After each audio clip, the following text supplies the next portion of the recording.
was one short yesterday, so. We're learning the Rebbe's first Maamer. And we're with the extra page. Okay. And this is the middle of Ois Daled in the Rebbe's first Maamer. He said that the inyan that the Rebbe is explaining is the idea that was talked about quite a bit at the end of the Maamer. Yisar na'or ba min ha'choshen. The Rebbe does not mention those words. The advantage of the dark. What happened to my coffee? Oh, I left my coffee in the room. That's a pain. The advantage of the ore that it's sitting in the coffee machine as it's getting dripped into. The advantage of the ore that emerges from the dark. And we might think that means that, well, simply there's a greater level of light, but we'll see what this means. What we learned yesterday was as follows. No. It's downstairs in the teacher's office. No, don't be silly. Don't tell her. You know where it is? No. So there you go. So no, seriously. I know where it is. I know where it is. David Melech will get it. He knows where it is. And there's no key to get it. No, yeah, there's no key to get in. There's a code, but it's not locked. What? After the mikveh. There's a door, and there's two doors there. The door on the right, there's a coffee machine. I mean, there's a desk, there's chairs. With the lock? Yeah, but it has a lock. I mean, it's not, right now it's not locked. It was opened up. Thank you for the thought. We don't want you wandering around Mayanot. It's a dangerous place. It's such a big building. We could lose you in the east wing and we'll never find you again. It would be a good place to get lost. That's true. Right? But people come here to get found, I think, not to get lost.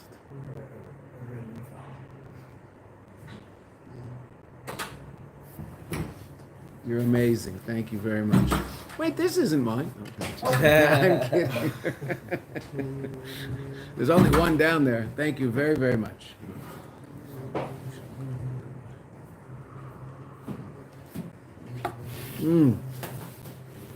Even better now, David.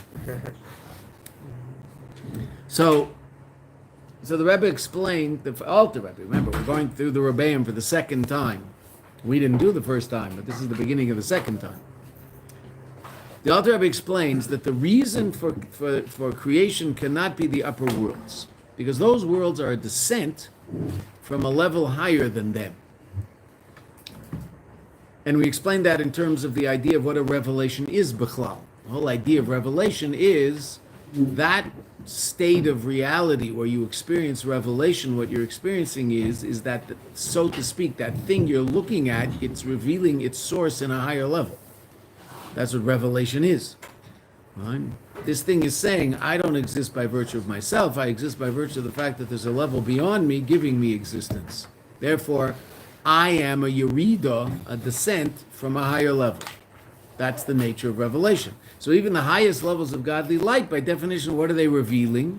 That I'm a descent from a higher level of reality. Right? I have a source. That source is higher than me. Okay, so any state of revelation, and that's all of the worlds other than this one, are worlds of revelation, greater or lesser, but still worlds of revelation. Any state of revelation is by definition a descent. And it can't be, and this the Rebbe just says, matter of fact, but I think it's intuitively understood, it can't be that the purpose of the world is a descent. Now, to explain that a little bit more, we talked about it yesterday. There's a number of reasons given by Chazal as to why HaKadosh Baruch Hu created the world. Right? He wanted to reveal his mercy. Teva ha'tov lahetiv, it is the nature of good to do good, and the ultimate of good is to give us an ability to relate to him. So that's the goodness that he gives us, because it's the nature of good to do good. That idea is what you'll find most in Sifrei Musar, right? Teva ha'tov lahetiv. The Ramchal in Derech Hashem, famous sefer, a lot of people learn. They're very, very. I mean, the whole sefer is based on that idea. Chassidus focuses on a Maamer Chazal that's we all heard it, right? It's in Parshas Nosai and Medrash Tanchuma. Medrash Tanchuma is one of the main midrashim on the Torah, Torah Sheba'al Peh, Rabbi Tanchum was a Talmud of Rav Huna. If you've ever run into Rav Huna in the Gemara, which, I mean, Kalman has, Menachem has, right? Amichai has, because we're right in the middle of a sugya with Rav Huna. I mean, Rav Chisda. You don't remember? The first person Rav Chisda quoted was Rav Huna. Then the second statement of Rav Chisda he says in his own name. But the first statement was in the name of Rav Huna. Right? So that Rav Huna had a Talmud named Rabbi Tanchum, and he compiled Medrashim. It's called Medrash Tanchuma.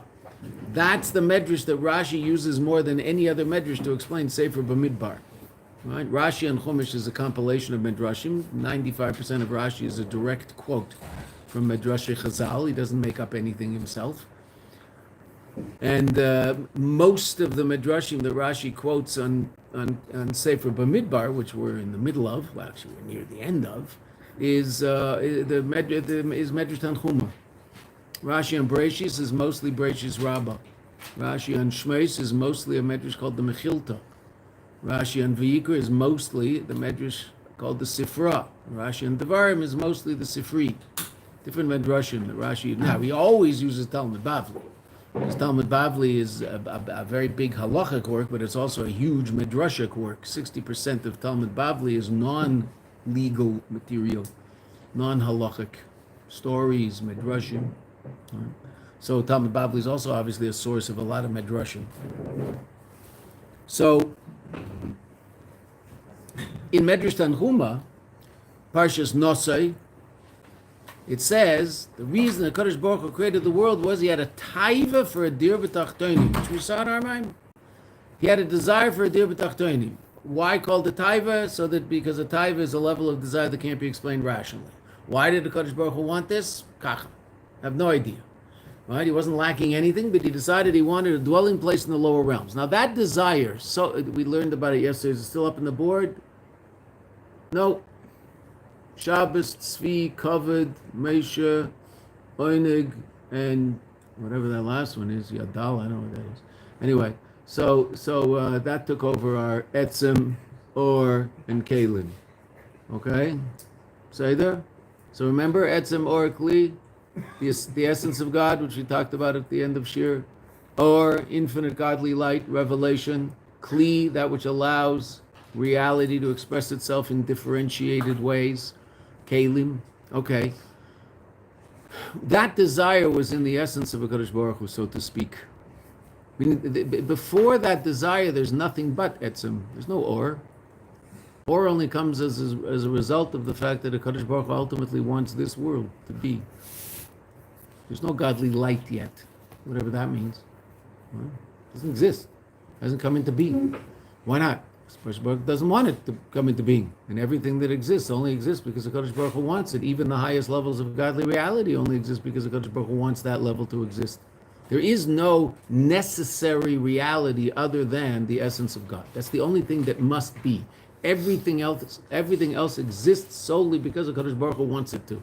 Which means all sorts of different levels of godly reality, as important as they are in our understanding of how godliness descends downward, and we can explain what the function of this is and what this is and how it works.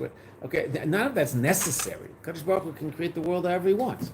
There don't have to be 10 spheres. There could be 12, there could be 8, or there could be none. He can do whatever he wants. You go straight from the essence of God to snails leaving slime on the sidewalk. What would it look like? I have no idea, but he could do that. He can do anything. Don't limit him by saying this has to be. Nothing has to be. The only thing that has to be is him. And when we say him, we don't mean godly light. We mean God's essence. Everything else is a function of God's will. Oh, so what was so to speak, the first taiva? I want a dir b'tachtonim.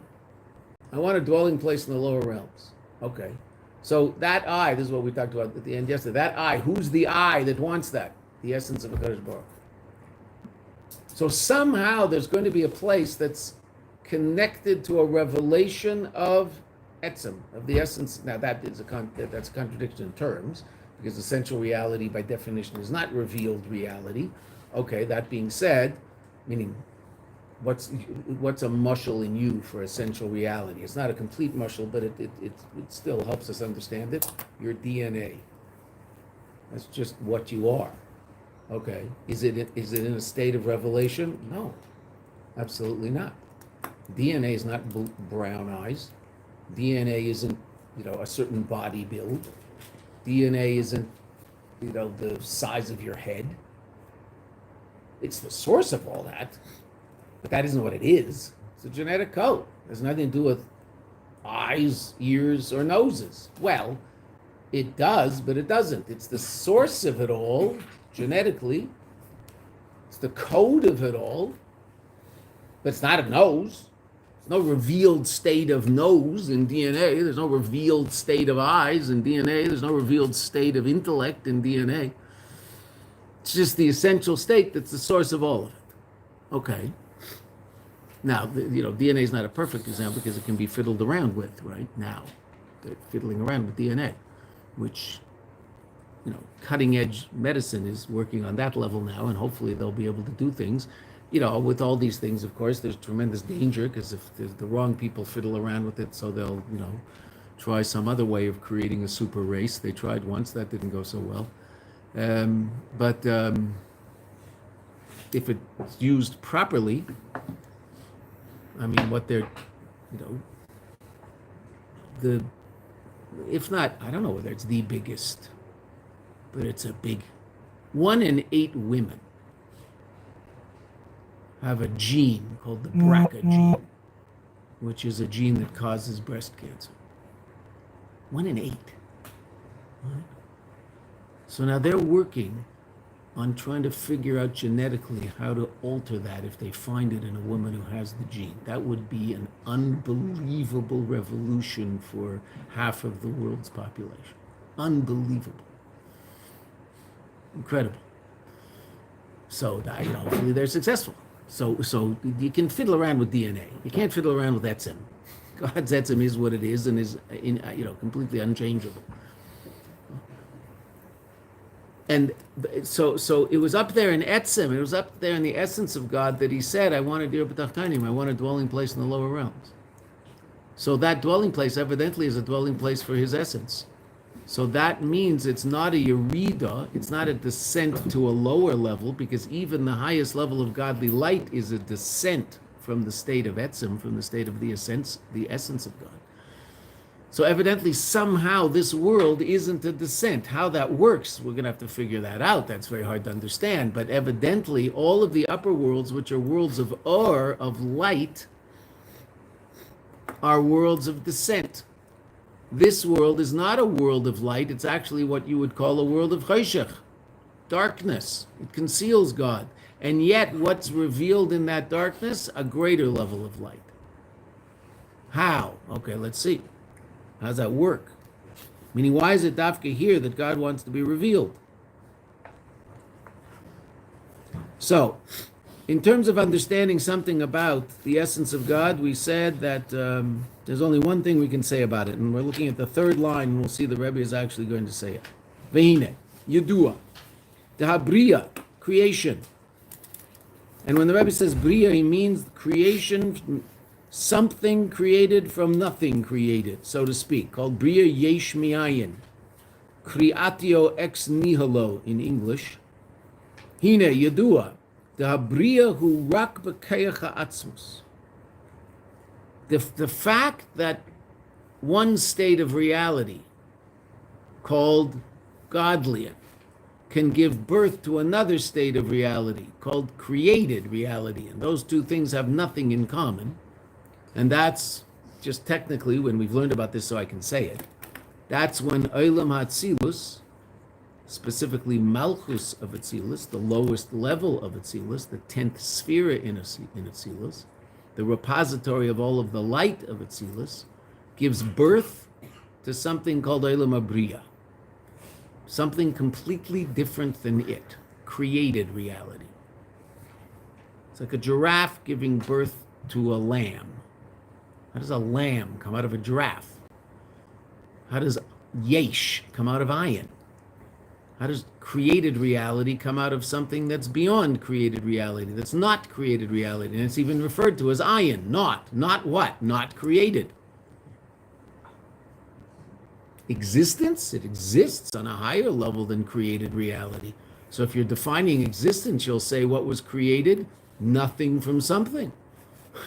Meaning something that has less essential existence from something that has more essential existence. God.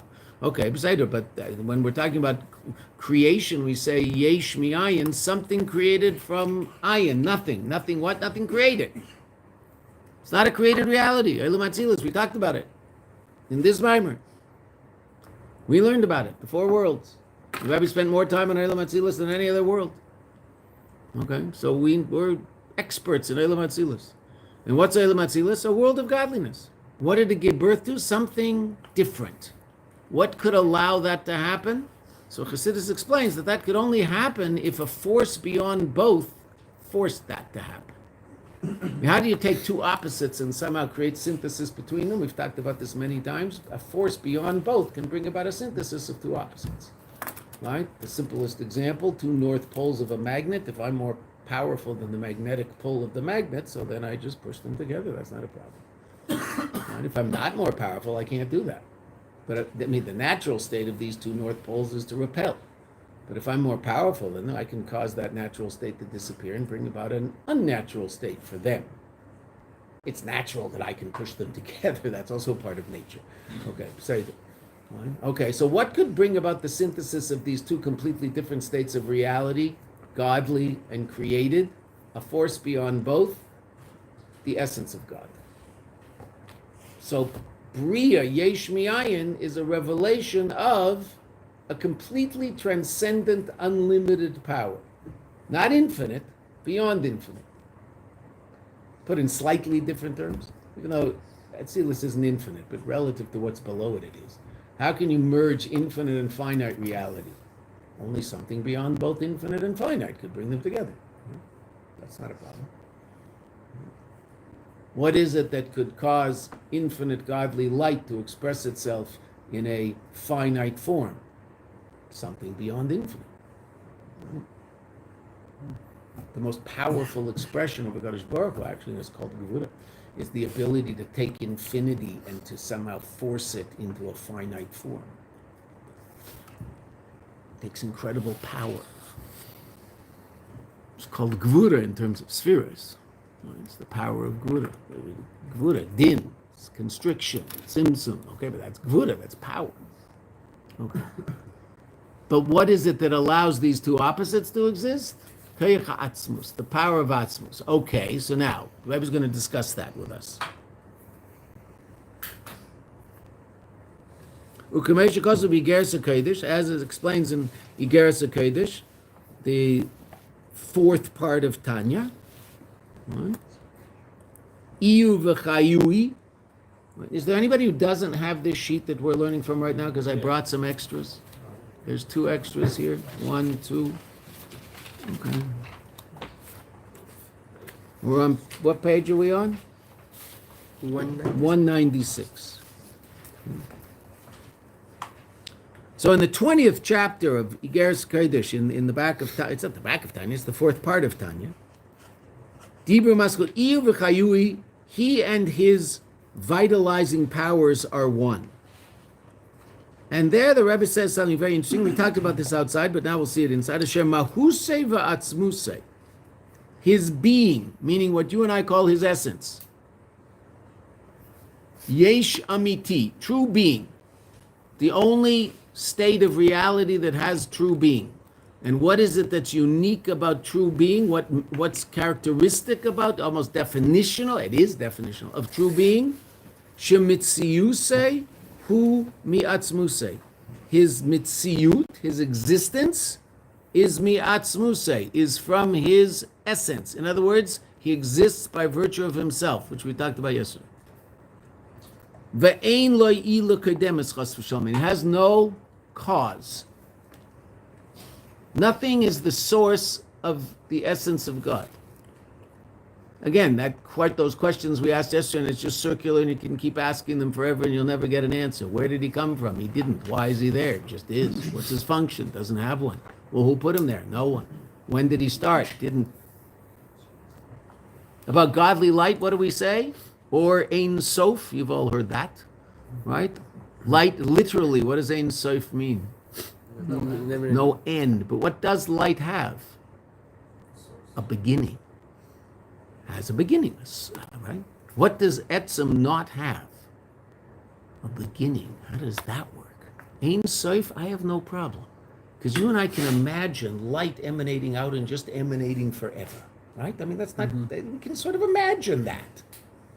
What does it mean it has no beginning? What does that look like? Well, we don't know. That's exactly what we can't possibly understand intellectually about the essence of God.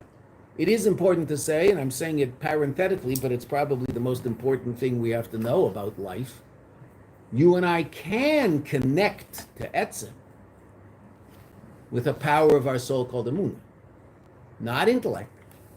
Intellect can't get there, because intellect's limited. But Emunah's not.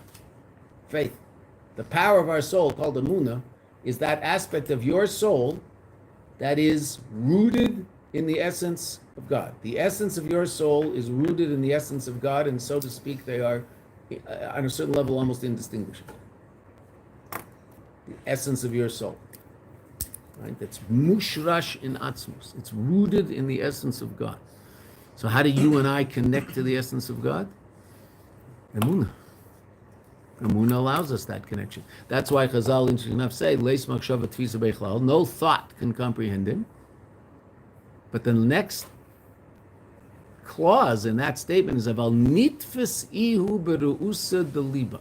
But he is captured, he is grasped with love of the heart, which means Emunah. So there is a level in which you and I can connect to Atzmos, because we come from there. That's where our godly soul comes from. And that essence is our essence, in the most direct way. But Atzmos has no beginning, it just is. Okay. Hu levadei, that level of reality alone, has the power and the ability, or the potential and the ability, livre yesh, to create something, mi'ayin ve'efes hamuchlat mamash, from naught and nothing, from, muchlat means absolute, mamash, from absolute nothingness. Meaning, again, absolutely nothing created. How do two different realities relate to each other? By virtue of the revelation of something beyond both.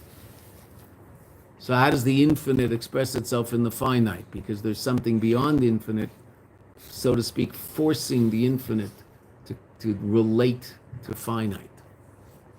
Okay. Is that okay up until now? We understand do I understand everything about it? I don't understand everything about it. Do I have the general idea? Okay. Meaning the creation of the world is coming from ultimately the highest level of godly reality. And even, so to speak, mechanically, the actual event has to come from the expression of the highest level of reality, a level beyond any limitation whatsoever, in order to bring two opposites into synthesis, one with the other. Okay, and where did the original desire for that world come from? Also that place. Up there in Atzmus, so to speak. Up there in the essence of a Kadosh Baruch Hu. Kadosh Baruch Hu says, a dwelling place in the lower realms, that would be good. That sounds good.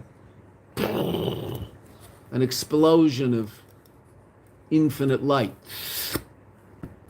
Tzimtzum Rishon, that light is somehow reverts back to its source, leaving, so to speak, a space. What's that space? That space is now the revelation of finitude. The light was the revelation of infinite reality. Taking that light, so it's not taking it out of the space because it's still in the space, but creating a reality that is seemingly a reality of what's called the halal reik, the empty space. What is that simply allowing? What just came into being? The source of finite reality. Space. No, it's not a physical space.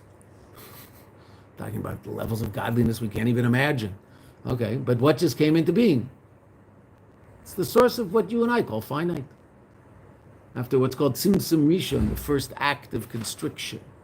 And then light powers itself into that. What's that? That's the source of the light that emanates down and is ultimately the source of the four worlds that you and I are part of. We're living in the lowest of those four worlds. But it all starts up there in the essence of a Kadosh Baruch Hu. Hainu, this is still the Alter Rebbe. She's havus, the bringing into being. Lihiyot means to be, lahavot means to cause to be. So hithavut is a word you'll run into in Chassidus a lot. The bringing into being. Eina mihagiluim is not from revealed states of reality. In other words, the ultimate source of reality is not light. The source of Bria Yesh Me'ayin is not light. Light's limited. It has to be infinite. God doesn't. Ki im ya'atzmus. But from the essence of God. V'im kain, if so, efshar leimer, it's impossible to say, shetachli seisavus, that the ultimate purpose of the bringing into being, meaning creation, he is bishvil for oilames elyonim, upper worlds, oilames elyonim. Why? Shari gam olam atzilus. Even the highest of those four worlds, Olam Atzilus, which we've talked about, Shu Gilu Ehelem, which is the revelation of that which was heretofore hidden, and we talked about that because the Frierdiker Rebbe taught us that in the beginning of his discussion about Olam Atzilus in Basi L'Gani Tavshin Yud. And what does that Gilu Ehelem mean? I'm not going to ask.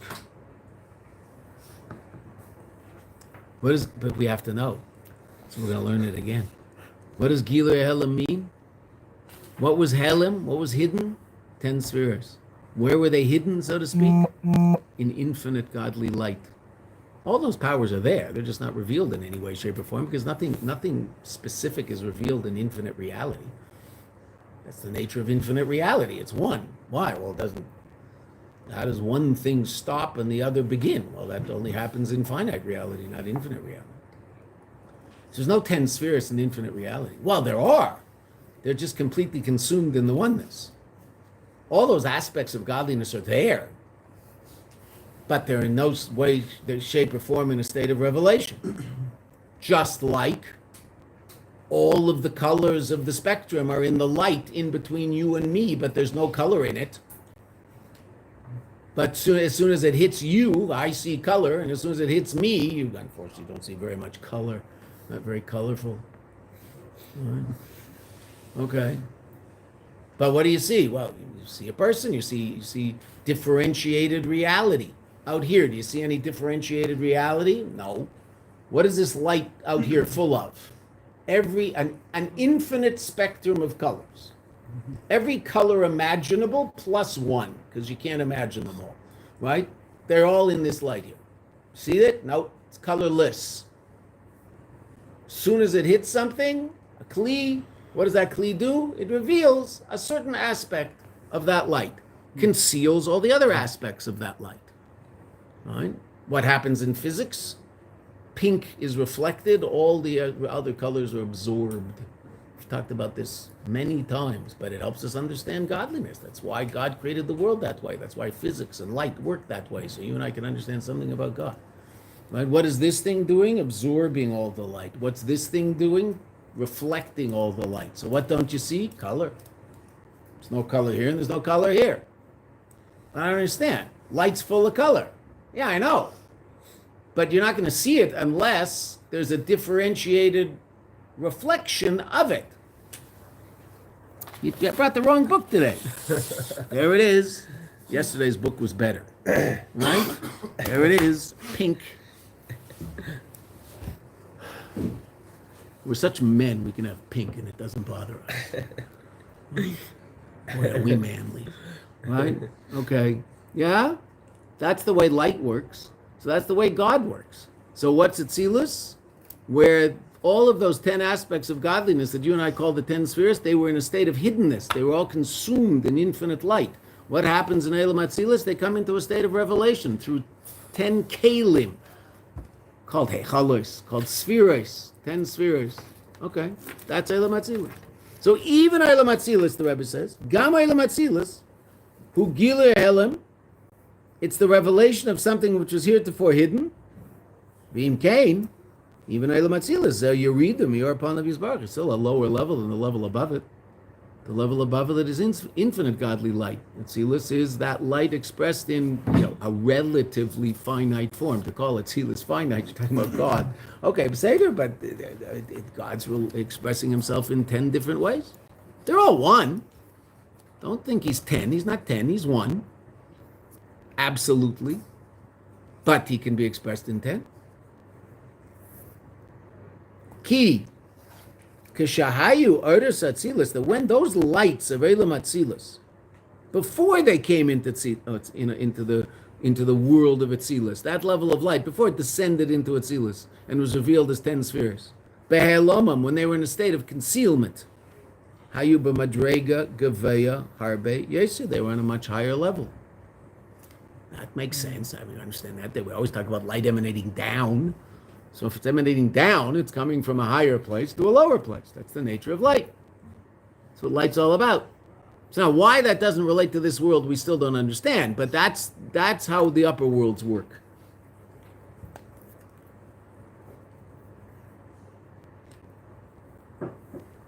V'oid, furthermore, shekev and shezeu rak giluyim, since this is only revealed reality, it's not essential reality. It's only infinite reality, not beyond infinite reality. Hare'i efshar lomer, that's that aleph lama. It's impossible to say, efshar lomar. Sha'atzmus, that the essence of God, hu bishvil giluyim, is for the sake of infinite revelation. Because that's a descent, that's lower. Atzmus is beyond that. Atzmus isn't for the sake of anything. Ella, now the Rebbe says a line, and we don't understand the line yet, but he's going to say it. We know this is coming. We've been waiting for this. And this is the last line of the Alter Rebbe, and the Rebbe is going to begin quoting the Mittler Rebbe in a minute, the Alter Rebbe's son. Ella shatachlis u'elam hazeh tachnan. The ultimate purpose is this lower world. Now, why isn't this lower world also just the continuation of that descent? I mean, we call it Eilam Atachta in the lower world. Doesn't that sound like a descent to you? Matter of fact, it's a descent to a place that's lower than any place could possibly be, and any lower, it would be so dark you couldn't possibly reveal godliness in it. Okay, so why is that not a Yerida? I don't know yet. Okay. But at least I know there's an equation. I don't understand. I can't explain the equation, how the equation works, but I understand the building blocks of the equation. The source of all being is Atzmus, the essence of God, which is beyond light. Any state of revelation is by definition a Yerida, a descent. Therefore, the worlds of revelation cannot be the purpose of creation. Therefore, the purpose of creation would be a descent, which doesn't make sense. And we explained why. So the purpose of creation is this world. Okay. Now, the only thing you and I don't understand, why isn't this world also just a descent? Right? I mean, what's special down here? It's just worse.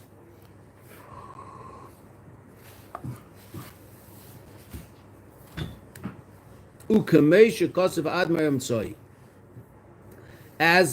the Mittler Rebbe, middle Rebbe. Why the middle Rebbe?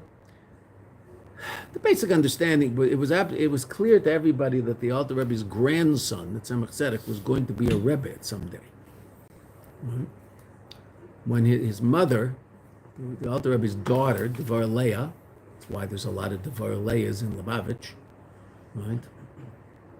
I have a daughter, Devorah Leah, and I at least 3 grandchildren with that. I'm not sure. There might be more. There's 3 that pop into my head like that.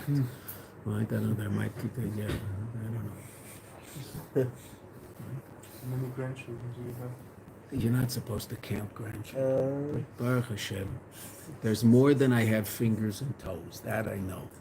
Right after that, I can't count. Past that. In the summer, in the winter, I can only count to 10. In the summer, so I can count to 20. I can see my toes.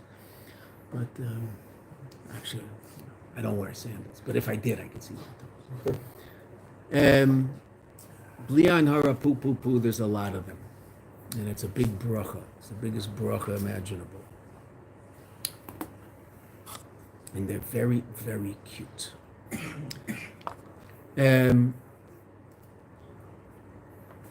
Devar Leah, the Alter Rebbe's daughter, overheard her father telling some Chassidim a few days before Rosh Hashanah that he was not going to be written into the book of life that year. That the Alter Rebbe was going to leave the world that year. She went into her father afterwards and said, that can't be. And she said, I'm going instead of you. So he said, well, I can't really make such a deal. Certainly not unless your husband agrees. So they brought in Sholem Sachna, her husband. And he had one question. What will be with the boy? If my wife passes away, what's going to be with the, I think it was 3. The boy, he was called Menachem Mendel. Our Rebbe was named after the Tzemach Tzedek, the grandson of the Alter Rebbe, who was named after Menachem Mendel of Vitebsk, the Alter Rebbe's Rebbe after the passing of the Maggid of Mezrich. The Alter Rebbe took Rabbi Menachem Mendel of Vitebsk as his Rebbe. Rabbi Menachem Mendel of Vitebsk then left Russia and went to Eretz Yisrael. The Alter Rebbe started going with him, but came back, got as far as Turkey and came back to Russia. Rabbi Menachem Mendel of Vitebsk, also called Menachem Mendel Horodoker, he's buried in Tveria. He was the leader of the Hasidic community here in Eretz Yisrael. Came in the late 1700s. So that's the Tzemach Tzedek got that name. Tzemach Tzedek's wife's name was the same as our Rebbitzin's name. The Rebbe was named after the Tzemach Tzedek, and the Rebbitzin, the Rebbe's wife, the Rebbitzin was named after the Tzemach Tzedek's wife. So the Rebbitzin Devar Leah said she was going to go instead of her father. Rav Shalom Sachner, her husband, agreed on the condition that the Alter Rebbe said, I'll take care of the child. And he literally moved into the Alter Rebbe's room. He grew up with his grandfather. And it was always understood that he was going to be the Rebbe. And he was, after the passing of his uncle, the Mittler Rebbe. The Alter Rebbe's son, Devar Leah's brother, Rav Dov Ber, which is why there's a lot of Dov Bers in Lubavitch. Right? Dov Ber was named after the Maggid, Mezrich. So the Dov Ber was the next Rebbe. That's the Mittler Rebbe, and then following him was not his son. It was his nephew, who was also his son-in-law, but it was his nephew, and that's the Tzemach Tzedek. So that's why the Mittler Rebbe is called the Mittler Rebbe, the middle Rebbe. So what does the Rebbe say here? Commercial cause of Admar Emtsoi, but Parsha Zu, in this Parsha, now, the Rebbe is saying this Maamer in Parshas B'Sholach. Right? So that's what it says in brackets. Be'inyan ha'hefresh bein eilamis elyonim la'elam hazeh. The difference between eilam elyonim, the upper worlds, and this world. Now the Rebbe says an amazing thing. We're going to skip the brackets, which are in the next line, but we're going to read the next line. It says an amazing thing about this world. What's the difference between this world and the upper worlds? So we learn the difference is that there's so much less light in this world. The light's concealed in this world. That's what we learned in the Frierdiker Rebbe's Basi L'Gani. Atzilus is one thing. Eilam Abriya is greater light, less than Atzilus, but greater light. Eilam Yitzir is a little lesser light. Eilam Hazeh, this world is complete concealment. That's what we learned. Okay. So what's the Mittler Rebbe going to tell us? The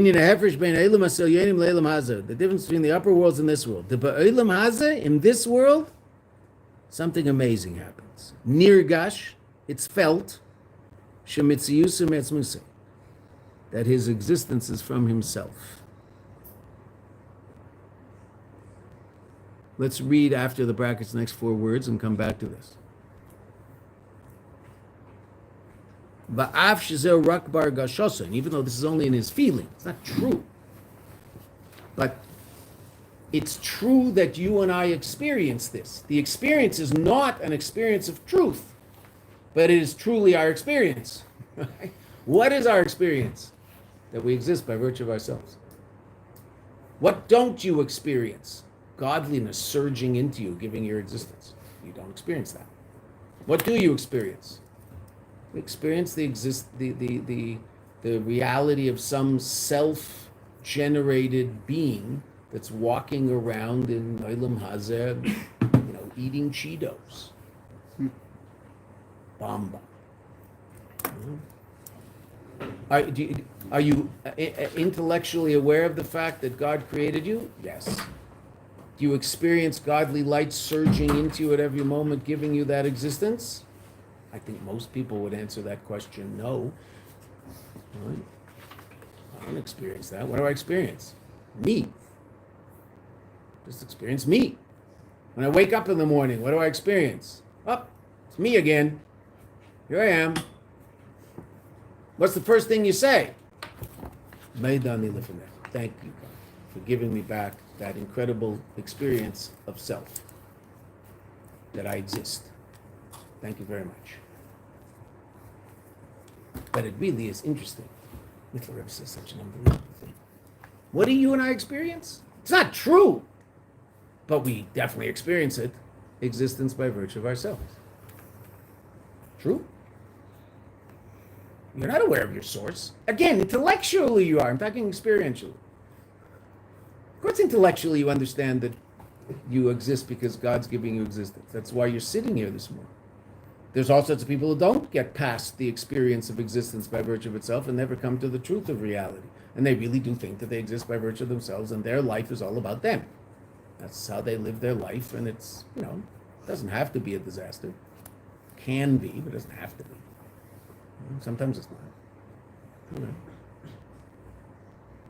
So what aspect of godly reality could give you the experience, again, not true, but it's truly your experience, that you exist by virtue of yourself? What level of godliness could be the source of such an experience?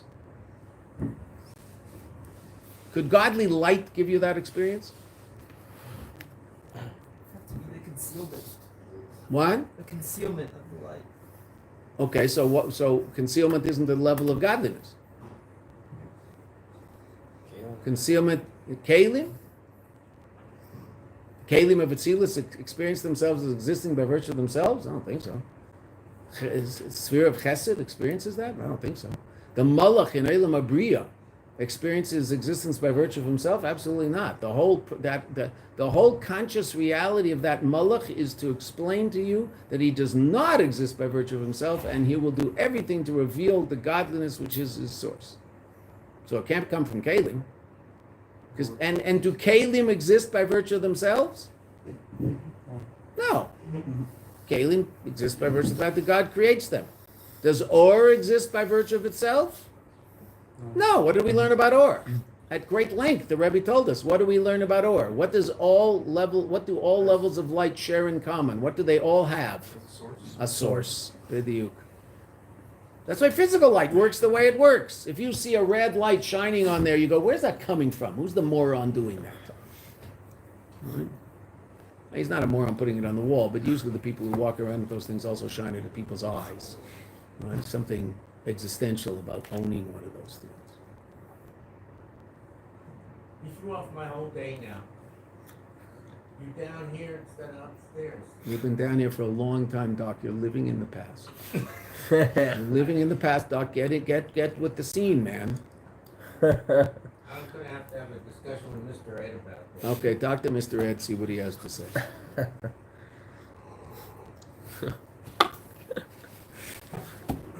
Doc is in a good mood. The Mets didn't play last night, so they couldn't have lost.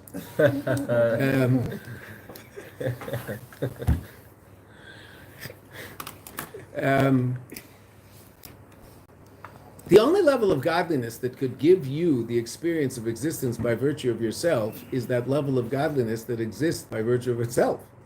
How can light give you an experience that it doesn't have? Right? It can't give you that. Why? Well, it doesn't possess that experience, it doesn't experience that. So how could it bequeath that to you? It doesn't have it. It doesn't know what it is. What's the only creature in all of reality? Now, all physical reality has this, shares this in common, but there's only one physical created being that can actually think about it in a sophisticated way. What's the only being that actually experiences in a sophisticated way existence by virtue of itself? Us. What's that experience ultimately a revelation of? The essence of God, not godliness. Because light is also a revelation of godliness. Essence. That's why this world is what it's all about. Because this world is not a descent. Because what's revealed here? Not light. What is Yisrael or Haba min hachoshech? The advantage of the light that emerges from the dark? It doesn't mean a greater light emerges from the dark. Something beyond light, something that has a yitaron, an advantage over light, emerges from the dark. What's that? The essence of God. This is where the essence of God is revealed. Existence by virtue of itself. Now you and I experience it and it's a false experience. But what does that mean? What does that reveal to you and I in a very clear way? What's the obvious revealed source of the reality that you and I experience? The essence of God. Not godly light. Yes, the mechanics of it are that godly light emanates down. That's how it works. But what's ultimately being revealed down here? Essence. So when the Eibishter up there in essence says, I want to dira b'tach, I want to be revealed in tachtonim. Where, I mean, again, when you say can't, the Eibishter can do whatever he wants. But based on the reality that you and I know and the reality that the HaKadosh Baruch Hu created, can essence be revealed in Eilam Atzilus? No, you're blinded by the light. Can essence be revealed in Eilam Abriya? No, you're blinded by the light. Can essence be revealed in Eilam HaYetzirah? No, you're blinded by the light. What do you experience? Godly light, godly revelation. It's incredible. It's beautiful. But it's not mamish it. Where do you get it? The Eibishter himself, mamish, bichvedei ba'atzmei, him himself, not his revelation, but him, down here in the dark, because there's nothing blinding you. Now, so there. Now that's a very dangerous experiment, because God creates a reality that experiences existence by virtue of itself, and that reality can take that experience seriously and think it's real and do all sorts of things that might not be very holy. Well, if you've ever read anything about the history of the world, you might have encountered a few things that aren't so holy. And if you've ever been awake for a day, you've probably encountered things that aren't so holy. Some of those things are even things that unfortunately we do, which is really frightening. But we can also do things that aren't holy. Why? Because we get taken in by the illusion of existence by virtue of ourselves. That it's really me. It's really all about me. That my life is about me, because I am. So interestingly enough, there's a level of yesh, true yesh amiti, true being. What's that? That's the essence of God. And then there's a level called yesh anivra, created yesh, creation of yesh mi'ayin, created being.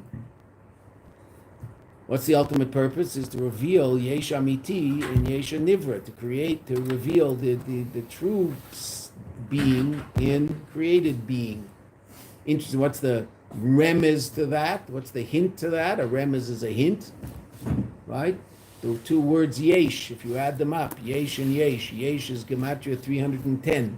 Both of them together is 620. What's 620? How do you connect absolute godly reality with the physical creation down here? Through the 620 mitzvahs, 613 from the Torah and 7 from the rabbis.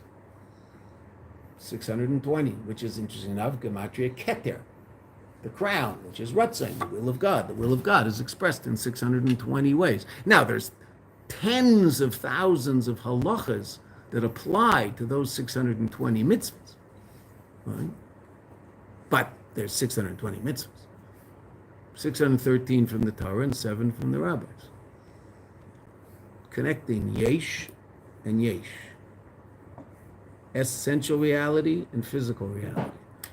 Physical reality is the place where you see the revelation of the essence of God. That's why the world looks like it looks. And that's why you experience reality the way you experience it, because you get a taste of what essential reality is like. Now, it's a false taste, because you don't really exist by virtue of yourselves, but you certainly feel like you do.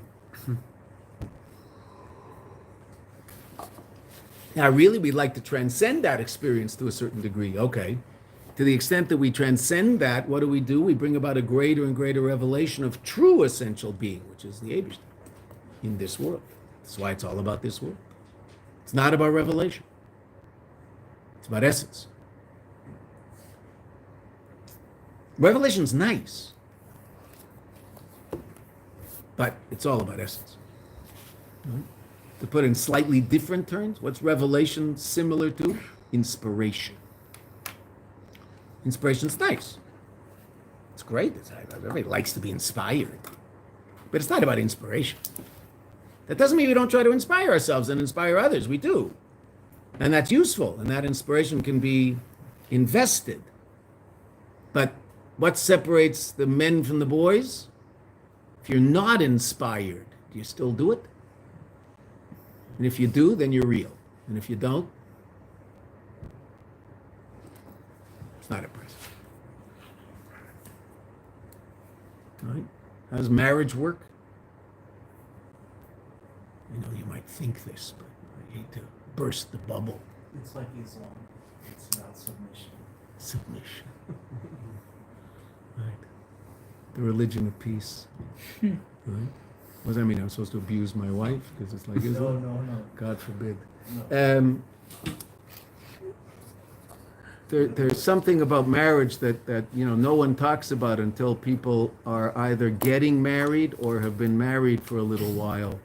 But it's important to know even before that. But it shouldn't turn you off marriage. You won't always be inspired by your wife.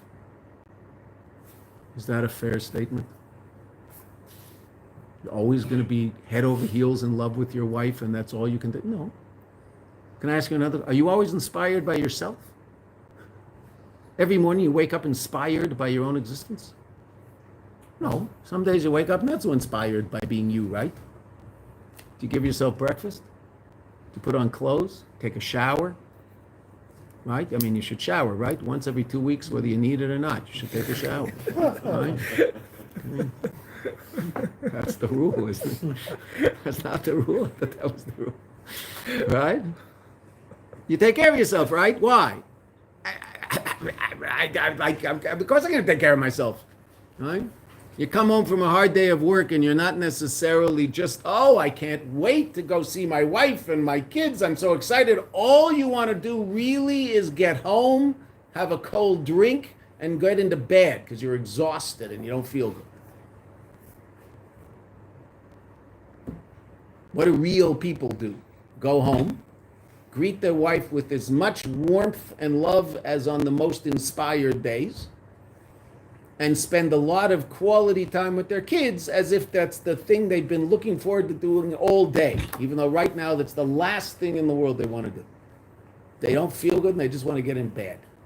They had a bad day and they'd like to forget this day. Maybe if I wake up tomorrow, today will disappear. Everybody has days like that. Right? Would it be great if we didn't have days like that? Yeah, we'd be on some level of, big tzaddikim and see godliness equally in every aspect of reality. But most of us have days who are a little better, a little worse, a little, right? I mean, that's life. That's okay.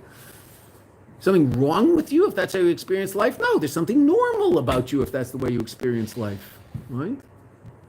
You don't want to experience life that way? You always want to be in a high? Okay, become a drug addict. Right? No problem. Just take drugs and you'll always be in some place that seems like it's nice until you fall and then... Right, what? Yeah, I'm going to write this. Right, you can write down, become a drug addict. Right? No, drugs work, right? Drugs work. Drugs make people generally, temporarily, we'll use that word, happy. I mean, if they didn't work, no one would do them, right? They work. It's just all fake and it's the most dangerous thing in the world because it takes over your life and then you're miserable. Short term, it works pretty well to make people happy. I mean, people are generally happy when they're under the influence of the drugs they take, because, I mean, they don't take drugs that depress them. They take drugs to make them happy. That's what they're trying to do. Okay. Because they're miserable. So they figured the drugs will help. So they do. Just terrible long-term solution. Useful short-term. Disaster long-term. Why? Because it's all about becoming real and becoming a person who can deal with lack of revelation in a constructive way. Revelation? It's like, how do you define a nice person? How do you define a nice person? A nice person is a nice person even if they don't feel well and they're not having a particularly good day. They're still nice to people. Everybody's nice when they feel good and are inspired. Genghis Khan is a nice guy on good days. Oh, take a village. No problem. I'll give you a village. And then tomorrow he'll come and he'll burn down your village with you in it. Right? Everybody's nice when they're in a good mood. How many nasty people are there who are, you have to really be nasty if in a good mood you're still nasty. Everybody's nice when they're in a good mood. Right? What if you're not in, what we call a good mood, right? What if you're not in a good mood? What does that mean? You don't feel well, you have a headache, you're tired, everything you tried at work today failed, right? If you have a boss, he yelled at you. If you're the boss, your workers were a disaster. Whatever it is, you just had one of those days that happens in Elam Hazeh, which is a terrible day. How do you treat the people around you? Exactly the same way on the best day you ever had. Then you're a real person. Then you're a nice person. Because that's what nice people do.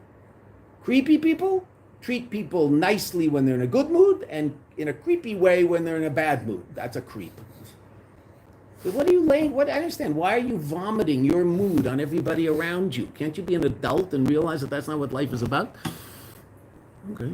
So that captures Elam Hazeh, because what's Elam Hazeh all about? It's not about revelation, because there isn't any down here. That doesn't mean you and I don't experience incredible moments of inspiration. You learn a Maamer like this, you go, wow, this is like unbelievable. Okay, it is. I mean, this is personally, I've learned this more than once. I get excited every time I learn it. I impose it on my students a couple of times a year so I get to learn it. It's unbelievable what the Rebbe is saying here. This is the first Maamer of the Rebbe. You want to know who's the Lubavitcher Rebbe, the seventh generation? Here. This is it. It's all about this world. It's all about Atzmus. It's all about the revelation of the essence of God. Where? Down here. Why is it revealed down here? Because it's so dark down here that it's the place of the most powerful revelation of God, called Ikar Shechina. Because interesting enough, what's Atzmus? It's not or. So in Kabbalah, Chassidus quotes it. It's not talked about an awful lot in Chassidus, but it's out there in Kabbalah, so it is quoted. Atzmus is sometimes referred to as darkness. Why? Because what's dark? No or. So it's dark, which is, so to speak, below or? No. It's darkness above or. There's no or. Why? It's beyond light. So to speak, in the sun, is there light? No, the sun's the sun. It's not light. What comes out of the sun? Light. Now, if you're in the sun, if you can take up space there, right? So then there's ore in there. Why? Because there's cavities in there, and there's ore in those cavities. Okay, but the sun itself, is it ore? No, it's just a bunch of densely packed gases burping away. What comes out of it? Ore. So the essence of God, is that ore? No. It's a moor. It's a luminary. I mean, what comes out of it is what you and I call ore. Revealed godly reality is what you and I call ore. Essence, beyond that. So to speak, dark. But not dark in a negative way. Beyond light, dark. And that's what's revealed in this world. That's the true panemius of this world. That's why God wanted this world. You're rolling the dice. Because people could blow it and take that experience seriously and really think that it's all about them. And it's very easy for anybody to do that. And we've all done that in our lives, and there are people who live their whole lives that way, which is very sad. But I mean, living your life that way is difficult because you're in opposition to 8 billion other people. Because those people do not think that the center of the universe is you. So you're in constant competition with them. They might think they are the center, okay, or they might think something else is the center, but one thing they all agree about, you're not. So now you're in direct competition with 8 billion people. You want to live your life that way? It's a battle royal. all day long, trying to convince the rest of the world. Don't you understand that the whole existence of the world is about me? Everything that's ever happened in the whole history of the world is ultimately to get to me. Don't you understand that? No, I'm sorry, it's not I don't understand it. I understand that that's where you're holding, but I don't accept that as a reasonable position of the definition of reality. I think you're cracked. He'll be very upset with me. Very upset. And he can't handle my existence. There's no room for me because I don't let him be everything. So to the extent that I exist, I'm threatening him. Now that's pretty extreme, but that's a horrible place to be. There are people there, right? Like they really, in obviously not in as extreme a way as this paper, but that's where they're living, and then they're not particularly happy, because in all fairness, I mean, you're just in competition with everything you experience, because everything you experience threatens your existence. Because if it is, how can you be? But God's bigger than that. God gives us all room. There's room for every single one of us. And he thinks that every single one of us is worth it because he put us down here, right? And he still thinks we're worth it because we got up this morning. And so he has absolute trust in our ability to accomplish amazing things down here, despite all of and he knows how difficult it is. He created the place, right? Without all despite all the challenges that one might experience living in the dark. It's late, but I'll tell you a story that I heard in South Africa from a guy named Jameson, staying in his house. He had three sons who learned here. Told me a great story. Evidently, it's a true story. It's Chassidus, this story. There was the best golfer in the world in the 50s was a guy named Ben Hogan. Now, golf was not famous. No, it was not well known. Now it's like a well-known thing. You can actually get people to watch it on television. I can't quite understand why anybody would do that, but right, no, nothing happens. But anyway, okay. All right, so makes baseball look fast-moving, but no one knew about golf. Just historically, the guy who changed all that was a guy named Arnold Palmer. He changed all that. Everybody got into him, and he excited everybody about it. Okay, then it got big. There's a guy named Ben Hogan. He was the best golfer in the world. And in order to, there was another golfer in the world. I don't know his name. He was blind. He was the best blind golfer in the world. Now you say, how did he golf blind? Well, he would know what the course looked like. In his head, he'd have a vision of what it looked like, and he played golf blind. Now, obviously, he couldn't play as well as someone who could see, but there really was such a person. This is a true story, evidently. So in order to promote golf, they decided, let's have a match between Ben Hogan and the blind golfer, and everybody will talk about this in the newspapers. It won't be on internet yet, but it'll hit the newspapers. And it might even be on the black and white televisions. So they did that. And they sat down to discuss the deal. So in golf, there's this, not being a golfer, but this much I know. There's this thing called handicap, right? That if you're really good and I'm not so good, so you can give me a 20-point lead.